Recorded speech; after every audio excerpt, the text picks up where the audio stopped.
Hi friends, welcome to Wonderlox channel. ನಾನು ಮಾಲತಿ. ಇವತ್ತು ನಾನು ನೋಡಿ ಚಿತ್ರಾನ್ನ ಮಾಡಿದ್ದೇನೆ. ಇವತ್ತಿನ ಇದರಲ್ಲಿ ಈ ಚಿತ್ರಾನ್ನ ನಿಮಗೆಲ್ಲ ಗೊತ್ತೇ ಇದೆ ಹೇಗೆ ಮಾಡೋದಂತ. ಅನ್ನ ಮಾಡ್ಕೋಬೇಕು ಫಸ್ಟಿಗೆ. ಆಮೇಲೆ ನೀವು ಒಂದು ಒಗ್ಗರಣೆ ಹಾಕ್ಕೊಂಡ್ರೆ ಆಯಿತು. ಚೆನ್ನಾಗಿ ಗಟ್ಟಿಯಾಗಿ ಒಂದು ಸ್ವಲ್ಪ ತುಪ್ಪ, ಆಮೇಲೆ ಒಂದು ಕಡಲೆಬೇಳೆ, ಶೇಂಗಾ ಬೀಜ, ಆಮೇಲೆ ಉದ್ದಿನಬೇಳೆ, ಸಾಸಿವೆ ಕಾಳು, ಆಮೇಲೆ ಮೆಣಸಿನ್ಕಾಯಿ ಒಂದು ಸ್ವಲ್ಪ ನಿಮ್ಗೆ ಎಷ್ಟು ಬೇಕೋ ಖಾರಕ್ಕಷ್ಟು ಹಾಕ್ಕೊಂಡು ಒಗ್ಗರಣೆ ಸರಿಯಾಗಿ ಕೊಟ್ಕೊಂಡು ಕರಿಬೇವು, ಕೊತ್ತಂಬರಿ ಸೊಪ್ಪು ಹಾಕಿ ಒಂಚೂರು ಹಳದಿ ಪುಡಿ ಹಾಕಿ ಸರಿಯಾಗಿ ಗಟ್ಟಿಯಾಗಿ ಒಂದು ಒಗ್ಗರಣೆ ಕೊಟ್ಟು ಲಿಂಬು ಹಿಂಡ್ಕೊಂಡ್ಬಿಟ್ಟು ಅದಕ್ಕೆ ನೀವು ಅನ್ನ ಹಾಕಿ ಕಲಿಸ್ಕೊಂಡ್ಬಿಟ್ರೆ ಆಯಿತು. ಲಿಂಬುನ ಕಟ್ ಮಾಡಿ ಅದಕ್ಕೆ ಹಾಕಿದರೆ ಚೆನ್ನಾಗಿ ಕಲರ್ ಬರುತ್ತೆ. ಚೆನ್ನಾಗಿ ಕಲರ್ ಬಂದಿದೆ ನೋಡಿ ನಮ್ಮದು. ಹಾಗೆ ನಿಮಗೂ ಚೆನ್ನಾಗಿ ಕಲರ್ ಬರುತ್ತೆ. ಸ್ವಲ್ಪ ಉಪ್ಪು ಮತ್ತು ಸಕ್ಕರೆ ಹಾಕಿದರೆ ತುಂಬ ಚೆನ್ನಾಗಿ ಟೇಸ್ಟ್ ಬರುತ್ತೆ. ಸಕ್ಕರೆ ಬೇಡ ಅಂದವ್ರು ಬೆಲ್ಲ ಹಾಕ್ಬೋದು, ಟೇಸ್ಟ್ ಬರುತ್ತೆ, ಚೆನ್ನಾಗಿರುತ್ತೆ. ಆಮೇಲೆ ನೋಡಿ, ನಾನು ಇವತ್ತು ನಿಮಗೆ ಒಂದು ಪಾಲಕ್ ಪನ್ನೀರು, ಆಮೇಲೆ ಹಾಗಲಕಾಯಿ, ಸಾಸಿವೆ, ಆಮೇಲೆ ಒಂದು ಇನ್ನೇನೆಂದರೆ ಒಂದು ಬಾಳೆದಿಂಡು ಅಂತ ನನಗೆ ಸ್ವಲ್ಪ ಕಿಡ್ನಿ ಸ್ಟೋನ್ ಆಗಿದೆ ಅಂತ ಹೇಳಿದ್ರು. ಹಾಗಾಗಿ ಬಾಳೆದಿಂಡನ್ನು ಯೂಸ್ ಮಾಡ್ತಾಯಿದ್ದೀನಿ.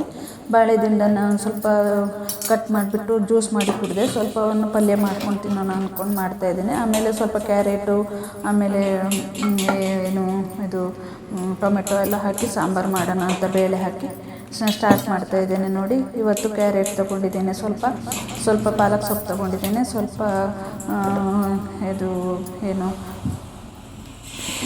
ಹಾಗಲಕಾಯಿ ತೊಗೊಂಡಿದ್ದೇನೆ. ಫಸ್ಟಿಗೆ ಸ್ವಲ್ಪ ಪಾಲಕ್ ಸೊಪ್ಪನ್ನು ನೀರು ಹಾಕಿ ಬೇಯಿಸ್ಕೋಬೇಕು. ನೀರು ಹಾಕಿ ಬೇಯಿಸಿ ಸೈಡಲ್ಲಿ ನೀರು ತೆಕ್ಕೊಂಡ್ಬಿಡಬೇಕು. ನಿಮಗೆ ಗೊತ್ತೇ ಇದೆ ಅಲ್ವಾ ಪಾಲಕ್ ಪನ್ನೀರ್ ಮಾಡೋದು ಹೇಗೆ ಅಂತ. ನಾನು ಹಾಗೆ ಬೇಯಲಿಕ್ಕೆ ಇಟ್ಟಿದ್ದೇನೆ ಪಾಲಕ್ ಪನ್ನೀರನ್ನು, ಪಾಲಕ್ ಸೊಪ್ಪನ್ನು. ಆಮೇಲೆ ಈ ಕಡೆ ಒಂದು ಒಲೆಯಲ್ಲಿ ಈ ಕಡೆ ಸ್ವಲ್ಪ ಬೇಳೆ ಮತ್ತು ಇದು ಕ್ಯಾರೆಟು ಮತ್ತು ಟೊಮೆಟೊ ಎಲ್ಲ ಹಾಕಿಬಿಟ್ಟು ಕುಕ್ಕರಲ್ಲಿ ಒಂದು ಸ್ವಲ್ಪ ಹಳದಿ ಪುಡಿ, ಒಂದು ಸ್ವಲ್ಪ ಎಣ್ಣೆ ಹಾಕಿಬಿಟ್ಟು ಕುಕ್ಕರಲ್ಲಿ ಒಂದು 2-3 ವಿಸಿಲ್ ಹೊಡೆಸ್ಕೊಂಡ್ಬಿಟ್ಟೆ ಇಟ್ಟಿದ್ದೇನೆ. ಕುಕ್ಕರ್ ಇಟ್ಟಿದ್ದೇನೆ ನೋಡಿ. ಹಾಗೆ ಕುಕ್ಕರ್ ಇಟ್ಕೊಂಡ್ಬಿಟ್ಟು ಈ ಕಡೆ ಇನ್ನೊಂದು ಗ್ಯಾಸಲ್ಲಿ ನಾನು ಬಾಣಲೆ ಇಟ್ಕೊಂಡ್ಬಿಟ್ಟು ಇದಕ್ಕೆ ನಾನು ಸ್ವಲ್ಪ ತುಪ್ಪ ಹಾಕಿಬಿಟ್ಟು ಒಂದು ಪನ್ನೀರನ್ನು ಹುರಿದು ಇಟ್ಕೊಂಡ್ಬಿಡೋಣ. ಆಮೇಲೆ ಇನ್ನೊಂದಕ್ಕೆ ಬಾಣಲೆ ಯೂಸ್ ಮಾಡೋಕ್ಕೆ ಚೆನ್ನಾಗಿರುತ್ತೆ ಅಂದ್ಕೊಂಡು ಸ್ಟಾರ್ಟ್ ಮಾಡಿದೆ. ಸ್ವಲ್ಪ ತುಪ್ಪ ಹಾಕಿದೆ. ಸ್ವಲ್ಪ ಬಿಸಿ ಆಗುವಾಗಲೇ ಪನ್ನೀರನ್ನು ಕಟ್ ಮಾಡಿ ಇಟ್ಕೊಂಡಿದ್ದೇನಲ್ವ, ಅದನ್ನೆಲ್ಲ ತುಪ್ಪಕ್ಕೆ ಹಾಕಿ ಸ್ವಲ್ಪ ರೆಡ್ ಕಲರ್ ಬರುವಷ್ಟು ಹುರ್ಕೊಂಡು ಸೈಡಲ್ಲಿ ಒಂದು ಪ್ಲೇಟಲ್ಲಿ ಹಾಕಿ ಇಟ್ಕೊಂಡ್ಬಿಡ್ತೇನೆ. ನೀವು ನೋಡ್ಕೊಳ್ಳಿ.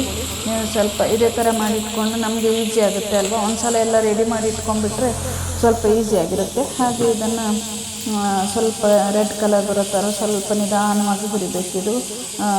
ಇಲ್ಲದ್ರೆ ಅದು ಕರ್ಗೋಗಿಬಿಡುತ್ತೆ, ಒಂಥರ ಶೇಪ್ ಔಟ್ ಆಗುತ್ತೆ. ನೀವು ನಿಧಾನವಾಗಿ ಅದನ್ನು ನೋಡಿಕೊಂಡು ಹುರಿದ್ರೆ ಆಯಿತು. ಸ್ವಲ್ಪ ತುಪ್ಪ ಹಾಕಿ ಚೆನ್ನಾಗಿ ಹುರ್ಕೊಂಡು ಒಂದು ಪ್ಲೇಟಲ್ಲಿ ಹಾಕಿ ಸೈಡಲ್ಲಿ ಇಟ್ಕೊಂಡ್ಬಿಡಬೇಕು. ಆಮೇಲೆ ಇದಕ್ಕೆ ನಾನು ಸ್ವಲ್ಪ ಮೆಣಸನ್ನು ಹಾಕಿ ಹುರಿದು ಇಟ್ಕೊತೇನೆ. ಯಾಕಂದರೆ ಬೇಕಲ್ವ ಇದಕ್ಕೆ, ಏನು ಪಾಲಕ್ ಪನ್ನೀರಿಗೆ ಮೆಣಸು ಹಾಕಬೇಕಲ್ವ, ಹಾಗಾಗಿ ಮೆಣಸನ್ನು ಹಾಕ್ತೇನೆ. ಅಷ್ಟೊತ್ತಿಗೆ ಇದನ್ನು ಸ್ವಲ್ಪ ರೆಡ್ ಕಲರ್ ಬರುವಷ್ಟು ನಿಧಾನ ಸಣ್ಣ ಉರಿಯಲ್ಲಿ ಹುರಿದು ಇಟ್ಕೊಂಡ್ಬಿಡಬೇಕು. ಹುರಿದು ಇಟ್ಕೊಂಡ್ಬಿಟ್ಟು ಒಂದು ಪ್ಲೇಟಲ್ಲಿ ಹಾಕಿ ಇಟ್ಕೊಂಡೆ ನೋಡಿ. ಆಮೇಲೆ ಇದಕ್ಕೆ ಒಂದು ಸ್ವಲ್ಪ ಮೆಣಸು ಮತ್ತು ಒಂದು ಸ್ವಲ್ಪ ಇದನ್ನು ಆಯಿಲನ್ನು ಹಾಕಿ ಚೆನ್ನಾಗಿ ಹುರಿದು ಒಂದು ಪ್ಲೇಟಲ್ಲಿ ಇಟ್ಕೊಂಡ್ಬಿಟ್ಟೆ. ಯಾಕಂದರೆ ಆಮೇಲೆ ತೆಂಗಿನಕಾಯಿ ಒಟ್ಟಿಗೆ ಇದನ್ನು ಪಾಲಕ್ ಪನ್ನೀರನ್ನು ಬೀಸೋಕ್ಕೆ ಚೆನ್ನಾಗಿರುತ್ತಲ್ವ ಅಂದ್ಕೊಂಡು ಪಾಲಕ್ ಸೊಪ್ಪೊಟ್ಟಿಗೆ ಹಾಕ್ಕೊಳ್ಳೋಕ್ಕೆ ಸ್ವಲ್ಪ ಹುರಿದಿಟ್ಕೊಂಡು ಚೆನ್ನಾಗಿರುತ್ತೆ. ಇದಾದ ನಂತರ ಇದಕ್ಕೆ ನಾನು ಒಂದು ಒಗ್ಗರಣೆ ಹಾಕ್ಕೊಂಡೆ. 1-2 ಮೆಣಸಿನ್ಕಾಯಿ ಹಾಕಿ ಉದ್ದಿನಬೇಳೆ, ಸಾಸಿವೆ ಕಾಳು ಎಲ್ಲ ಹಾಕಿ ಒಂದು ಒಗ್ಗರಣೆ ಹಾಕ್ಕೊಂಡ್ಬಿಟ್ಟು ಇದಕ್ಕೆ ಒಂಚೂರು ಹಳದಿ ಪುಡಿ ಹಾಕಿ ಒಂದು ಒಗ್ಗರಣೆ ಹಾಕ್ಕೊಂಡ್ಬಿಟ್ಟು ಎಲ್ಲ ಒಂದು ಒಗ್ಗರಣೆ ಹಾಕಿ ಇದಕ್ಕೆ ನೋಡಿ ನಾನು ಇದು ಏನು ಹಾಗಲಕಾಯನ್ನು ಹೆಚ್ಚಿಟ್ಕೊಂಡ್ಬಿಟ್ಟಿದ್ದೆ ಅಲ್ವಾ, ಅದನ್ನು ನಾನು ಹಾಕಿಬಿಟ್ಟು ಬೇಯೋಕ್ಕೆ ಇಟ್ಕೊಂಡ್ಬಿಟ್ಟೆ. ಯಾಕಂದರೆ ಇರುತ್ತೆ ಈ ಕಡೆ ಎಲ್ಲ ಪಾಲಕ್ ಸೊಪ್ಪು ತಣ್ಣಗಾಗುವಷ್ಟೊತ್ತಿಗೆ ಇದೆಲ್ಲ ಬೇಯ್ತಾ ಇರುತ್ತೆ ಅಲ್ವಾ, ವಿಸಿಲ್ ಕೂಡ ಹೊಡೆಯುತ್ತೆ ಇದ್ರದ್ದು ಸಾಂಬಾರಿಗೆ ಅಂದ್ಕೊಂಡು ಇದು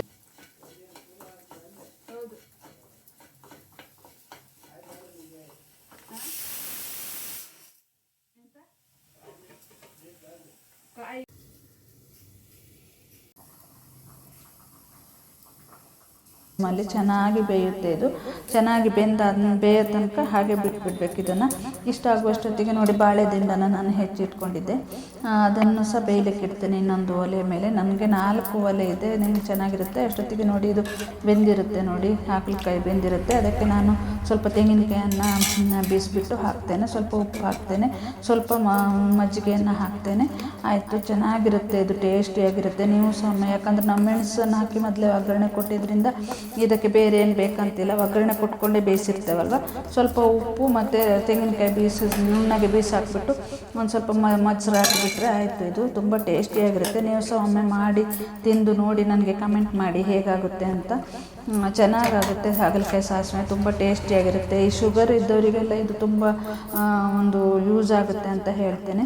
ಇದಾಗುವಷ್ಟೊತ್ತಿಗೆ ನನಗೆ ಪಾಲಕ್ ಸೊಪ್ಪು ತಣ್ಣಗಾಗಿತ್ತು, ಇದನ್ನು ಬೀಸ್ಕೊಂಡ್ಬಿಡ್ತೇನೆ. ಇವಾಗ ಪಾಲಕ್ ಸೊಪ್ಪಿಗೆ ಒಂದು ಶುಂಠಿ ಮತ್ತು ಒಂದು ಇಂಚು ಶುಂಠಿ ಹಾಕಿ 1-2 ಬೆಳ್ಳುಳ್ಳಿ ಹಾಕಿ ಬೀಸ್ಕೊಂಡ್ಬಿಡ್ತೇನೆ.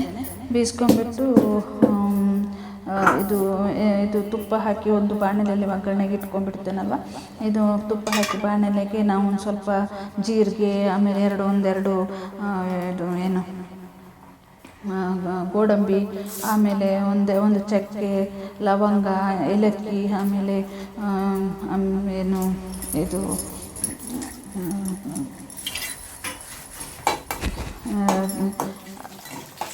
ಚಕ್ಕೆ, ಲವಂಗ, ಏಲಕ್ಕಿ, ಹಾಗೆ ಸ್ವಲ್ಪ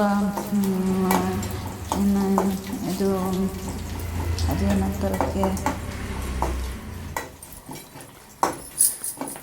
ಸ್ವಲ್ಪ ಗೋಡಂಬಿ, ಚಕ್ಕೆ, ಲವಂಗ, ಎಲೆ, ಹಾಗೆ ಜೀರಿಗೆ, ಆಮೇಲೆ ಅದು ಇದನ್ನು ಹಾಕಿ ನೀವು ಸ್ವಲ್ಪ ಬಾಡಿಸ್ಕೊಂಡ್ಬಿಟ್ಟು ಇದಕ್ಕೆ ನೀವು ಪಾಲಕ್ ಬೇಯಿಸಿದ್ದನ್ನು ಹಾಕ್ಕೋಬೇಕು. ಪಾಲಕ್ ಬೇಯಿಸಿದ್ದನ್ನು ಹಾಕಿ ಒಂದು ಕುದಿ ಬರುವಾಗ ಸ್ವಲ್ಪ ಉಪ್ಪು ಹಾಕಿ ಒಂದು ಸ್ವಲ್ಪ ಪಾಲಕ್ ಪನ್ನೀರ್ ಹಾಕಿ ಮತ್ತು ಇದಕ್ಕೆ ಒಂದು ಸ್ವಲ್ಪ ಕಸ್ತೂರಿ ಮೆಥಿ ಹಾಕಿದರೆ ಆಯಿತು. ತುಂಬ ಟೇಸ್ಟಿಯಾಗಿ ಬರುತ್ತೆ ಪಾಲಕ್ ಪನ್ನೀರು. ನೀವು ಸಹ ಒಮ್ಮೆ ಪಾಲಕ್ ಪನ್ನೀರನ್ನು ಮಾಡಿ ನೋಡಿ, ತಿಂದು ನೋಡಿ, ನನಗೆ ಹೇಳಿ ಕಮೆಂಟ್ ಮಾಡಿ ಹೇಗಾಗುತ್ತೆ ಅಂತ. ನೋಡಿ ನಾನು ಪನ್ನೀರ್ ಹಾಕ್ತಾಯಿದ್ದೇನೆ. ತುಂಬ ಟೇಸ್ಟಿಯಾಗುತ್ತೆ, ತುಂಬ ಟೇಸ್ಟಿಯಾಗಿ ಬರುತ್ತೆ ಇದು.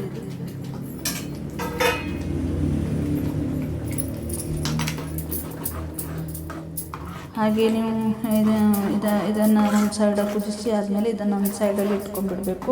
ಇದಾದ ನಂತರ ಸಾಂಬಾರಿಗೆ ನಾನು ಇದು ಏನು ಪಲ್ಯವನ್ನು ಬಾಳೆದಿಂಡನ್ನು ಕುದಿಲಿಕ್ಕೆ ಇಟ್ಟಿದ್ದೆ ಅಲ್ವ, ಬಾಳೆದಿಂಡನ್ನು ಸರಿಯಾಗಿ ಬೆಂದ ಆಗಿರುತ್ತೆ ಇಷ್ಟೊತ್ತಿಗೆ. ಅದನ್ನು ಬೆಂದಾದ ನಂತರ ಅದಕ್ಕೆ ನಾನು ಸ್ವಲ್ಪ ಉಪ್ಪು ಬೆಲ್ಲವನ್ನು ಹಾಕಿ ನೋಡಿ ಬೆಂದಿರುತ್ತೆ, ಚೆನ್ನಾಗಿ ಬೆಂದಿರುತ್ತೆ ಅದು ಬಾಳೆದಿಂಡು. ಅದಕ್ಕೆ ಸ್ವಲ್ಪ ಉಪ್ಪು ಬೆಲ್ಲ ಹಾಕಿಬಿಟ್ಟು ಅದಕ್ಕೆ ಸ್ವಲ್ಪ ಸಾಂಬಾರಿಗೆ ಮತ್ತು ಇದಕ್ಕೆಲ್ಲ ಒಟ್ಟಿಗೆ ಉಪ್ಪು ಬೆಲ್ಲವನ್ನು ಹಾಕಿ ಕುದಿಲಿಕ್ಕೆ ಇಡ್ತೇನೆ. ಸಾಂಬಾರಿಗೆ ಒಂದು ಕುದಿ ಬರುವಷ್ಟೊತ್ತಿಗೆ ನಾನು ಸಾಂಬಾರು ತೆಂಗಿನಕಾಯನ್ನು ರೆಡಿ ಮಾಡಿ ಇಟ್ಕೊಂಡಿರ್ತೇನೆ. ಸಾಂಬಾರಿಗೆ ತೆಂಗಿನಕಾಯಿಗೆ ಸ್ವಲ್ಪ ಸಾಂಬಾರು ಹುಡಿ ಹಾಕಿ ಒಂದು ಸ್ವಲ್ಪ ಚಿಕ್ಕ ಹುಣಸೆಹಣ್ಣು ಹಾಕಿ ಗಟ್ಟಿಯಾಗಿ ಬೀಸ್ಕೊಡ್ತೇನೆ ಫಸ್ಟಿಗೆ. ಯಾಕಂದರೆ ಅದನ್ನೇ ನಾವು ಈ ಪಲ್ಯಕ್ಕೆ ಒಂದು ಸ್ವಲ್ಪ ಹಾಕ್ಬೋದಲ್ವ ಅಂದ್ಕೊಂಡು ನಾನು ಅದೇ ಥರ ಮಾಡಿಕೊಂಡೆ. ಯಾಕಂದರೆ 4 ಡಿಶಸ್ ಮಾಡುವಾಗ ಸ್ವಲ್ಪ ಬೇಗ ಆಗಬೇಕಲ್ವ, ಹಾಗಾಗಿ ಬೇಗ ನಮ್ಮ ಮನೆಯವರಿಗೆ ಬೇಗ ಊಟಕ್ಕೆ ಕೂಡ ಹಾಕಬೇಕು 12:30 ಒಳಗಡೆ. ಹಾಗಾಗಿ ನಾನು ಇದಕ್ಕೆ ಸ್ವಲ್ಪ ಸಾಂಬಾರು ಪುಡಿ ಹಾಕಿ ಒಂದು ಸ್ವಲ್ಪ ಹುಣಸೆಹಣ್ಣು ಹಾಕಿ ಗಟ್ಟಿಯಾಗಿ ಬೀಸ್ಕೊಂಡೆ. ನೀರು ಹಾಕದೆ ಬೀಸ್ಕೊಂಡು ಸ್ವಲ್ಪ ಪಲ್ಯಕ್ಕೆ ತಗೊಂಡು ಇನ್ನೊಂದು ಸ್ವಲ್ಪಕ್ಕೆ ನೀರು ಹಾಕಿ ಬೀಸ್ಕೊಂಡು ನಾನು ಸಾಂಬಾರಿಗೆ ಹಾಕಿದೆ. ತುಂಬ ಟೇಸ್ಟಾಗಿ ಆಗಿತ್ತು, ಚೆನ್ನಾಗಾಗಿತ್ತು. ನೋಡಿ ಈ ಥರ ಗಟ್ಟಿಯಾಗಿ ಬೀಸ್ಕೊಂಡ್ಬಿಟ್ಟು ನಾನು ಸ್ವಲ್ಪ ಪಲ್ಯಕ್ಕೆ ಹಾಕ್ಕೊಳ್ತೇನೆ. ಪಲ್ಯಕ್ಕೆ ಹಾಕೊಳ್ಳೋದು ತುಂಬ ಟೇಸ್ಟಿಯಾಗಿ ಆಗುತ್ತೆ ಪಲ್ಯ. ಬಾಳೆದಿಂಡಿನ ಪಲ್ಯ ಒಂದೆರಡು ಕರಿಬೇವಿನ ಸೊಪ್ಪು ಹಾಕಿದ್ರಂತೂ ಏನು ಟೇಸ್ಟಿ ಗೊತ್ತಾ, ತುಂಬ ಚೆನ್ನಾಗಾಗಿತ್ತು. ನೀವು ಸಹ ಒಮ್ಮೆ ಈ ಥರ ಒಂದು ಬಾಳೆದಿಂಡಿನ ಪಲ್ಯ ಮಾಡಿ ತಿಂದು ನೋಡಿ. ಇದು ತುಂಬ ಒಳ್ಳೆಯದು, ಕಿಡ್ನಿಯಲ್ಲಿ ಸ್ಟೋನ್ ಆದವರಿಗೆ ಭಾಳ ಒಳ್ಳೆಯದು ಅಂತ ಹೇಳ್ತಾರೆ. ಆಮೇಲೆ ನಾನು ಕ್ಯಾರೆಟಿದ್ದು ಸಾಂಬಾರು ಮಾಡಿದ್ದಲ್ವ, ಅದಕ್ಕೆ ನಾನು ಕ್ಯಾರೆಟ್ ಸಾಂಬಾರಿಗೆ ಒಂದು ಸಾಂಬಾರು ಈ ಬೀಸಿ ತೆಂಗಿನಕಾಯಿಯನ್ನು ಮಸಾಲೆ ಬೀಸಿದ್ದನ್ನು ಹಾಕಿಬಿಟ್ಟು ಮಸಾಲೆ ಹಾಕಿ ಕುದಿಸ್ಕೊಳ್ತೇನೆ. ಕುದ್ದಾದ ನಂತರ ಇದಕ್ಕೆ ಸ್ವಲ್ಪ ಕೊತ್ತಂಬರಿ ಸೊಪ್ಪು, ಕರಿಬೇವಿನ ಸೊಪ್ಪು ಹಾಕಿಬಿಟ್ಟು ಇಟ್ಕೊತೇನೆ. ಹಾಗೆ ಇದು ಸ್ವಲ್ಪ 1-2 ಕುದಿ ಬಂದರೆ ಸಾಕು. ಮಸಾಲೆ ಕೂಡ ಹಿಡಿಬೇಕಲ್ವ ಇದಕ್ಕೆ, ಪಲ್ಯಕ್ಕೆ ಮತ್ತು ಸಾಂಬಾರಿಗೆ. ಹಾಗೆ ಒಂದು ಸ್ವಲ್ಪ ಇದನ್ನು ಒಂದು 5 ನಿಮಿಷ ಒಲೆ ಮೇಲಿಟ್ಟು ಒಂದು ಸಾಂಬಾರು ಕುದಿಸಬೇಕು. ಇದು ಮಸಾಲೆ ಸ್ವಲ್ಪ ಪಲ್ಯಕ್ಕೆ ಸ್ವಲ್ಪ ಮಸಾಲೆ ಹಿಡಿಯುವಷ್ಟು ಒಂದು 5 ನಿಮಿಷ ಅದನ್ನು ನಾವು ಇದು ಮಾಡ್ತಾ ಇರಬೇಕು. ಕೈ ಆಡ್ತಾ ಇರಬೇಕಾಗುತ್ತೆ. ತುಂಬ ಟೇಸ್ಟಿಯಾಗುತ್ತೆ. ಇದಾದ ನಂತರ ಇದಕ್ಕೆ ನೋಡಿ ನಾನು ಕರಿಬೇವಿನ ಸೊಪ್ಪು, ಕೊತ್ತಂಬರಿ ಸೊಪ್ಪು ಹಾಕಿಬಿಡ್ತೇನೆ. ಹಾಗಾಗಿ ತುಂಬ ಟೇಸ್ಟಿಯಾಗುತ್ತೆ ಇದು.